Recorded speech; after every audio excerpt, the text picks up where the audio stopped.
বানের পানিতে এভাবেই কিলবিল করছে, ভেসে বেড়াচ্ছে নানা জাতের শত শত সাপ। এগুলো ঢুকে পড়ছে বন্যায় গৃহবন্দী মানুষের বাসাবাড়িতেও। কোথাও আবার ফনা তুলে ছোবল দেওয়ার অপেক্ষায় সাপের চরম বিষধর জাত, যা সাধারণ মানুষের পিলে চমকে দেওয়ার জন্য যথেষ্ট। বন্যার দুর্ভোগ থেকে পরিবার পরিজনকে সুরক্ষিত করার কঠিন লড়াইকে অদ্ভুত এক জটিলতার মুখে ফেলেছে এই পরিস্থিতি। ভয়ে গা শিওরে ওঠা, শিরদাঁড়া দিয়ে ঠান্ডা অনুভূতি দেয়া এই দৃশ্যগুলো ছড়িয়ে পড়েছে সামাজিক মাধ্যমে। এত গুরুতর পরিস্থিতিতে কি ব্যবস্থা নিল স্থানীয় প্রশাসন? সাপের ছোবলে কারো প্রাণহানি হয়েছে কি? ব্যাপক সাড়া ফেলা ঘটনাটি দক্ষিণ চীনের গুয়াংশি জুয়াং স্বায়ত্তশাসিত অঞ্চলের হেংজৌ শহরের। স্থানীয় প্রশাসন জানিয়েছে, বন্যায় একটি খামার থেকে বেরিয়ে গেছে প্রায় ৯০০-র মতো সাপ। বেশিরভাগ জলজ সাপ হলেও কিছু বিষধর কোবরা রয়েছে। সাপের ছোবলে আপাতত মৃত্যুর খবর না থাকলেও আহতের ঘটনা ঘটেছে। এখানেই শেষ নয়। টাইফুন মেসাকের প্রভাবে টানা বৃষ্টি আর পাহাড়ি ঢালে চীনের লিউলান জলাধারের বাঁধে ফাটলের কারণে পরিস্থিতির দ্রুত অবনতি ঘটে। প্লাবিত হয় বিস্তীর্ণ এলাকা। নিরাপদ আশ্রয়ে যেতে বাধ্য হন হাজারো মানুষ। স্কুলে আটকে পড়া শিক্ষার্থী আর শিক্ষকদের সরিয়ে নেন উদ্ধারকর্মীরা। প্রকৃতির চরম বিরূপ পরিস্থিতিতে বিভিন্ন এলাকায় চলছে খাবার, বিশুদ্ধ পানি ও জরুরি ত্রাণ বিতরণ।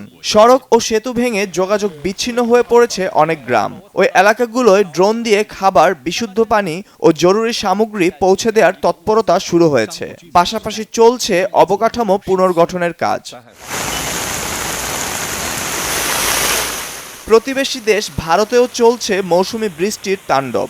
দেশটির উত্তরাঞ্চলীয় রাজ্য উত্তরাখণ্ড আর কেন্দ্রশাসিত জম্মু ও কাশ্মীরে প্রবল বৃষ্টিতে ভূমিধস ও আকস্মিক বন্যায় বিচ্ছিন্ন হয়ে পড়েছে মহাসড়কগুলো।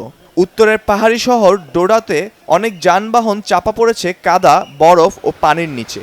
এতে চরম বিপাকে পড়েছেন মহারাষ্ট্রে যাওয়া পর্যটকরা। মৌসুমি বৃষ্টি আর ঝড়ো হাওয়ায় উপড়ে গেছে গাছপালা, ক্ষতিগ্রস্ত হয়েছে বাড়িঘর। বিভিন্ন সড়কে তৈরি হয়েছে জলাবদ্ধতা।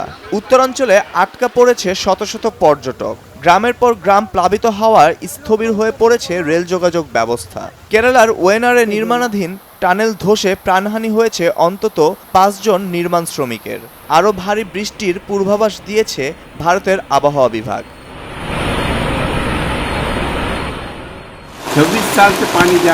ভোর ৫টার দিকে আমরা সবাই যখন মন্দিরে স্নান করতে যাচ্ছিলাম, তখন দেখলাম প্রচণ্ড বৃষ্টি হচ্ছে এবং রাস্তাটি পুরোপুরি বন্ধ হয়ে গেছে। এখানে ১.৫ ঘন্টা ধরে আটকে আছি। ভারী বৃষ্টির কারণে এখানে ভূমিধস হয়েছে। তারা সেটি পরিষ্কার করার কাজ করছে বলে আমাদের আটকে রেখেছে।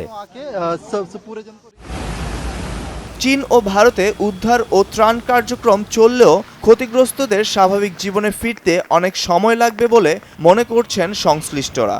এশিয়া জুড়ে খারাপ আবহাওয়া এতটা তীব্র হয়ে ওঠার পেছনে জলবায়ু পরিবর্তনের প্রভাবের দিকে ইঙ্গিত করেছেন আবহাওয়াবিদরা।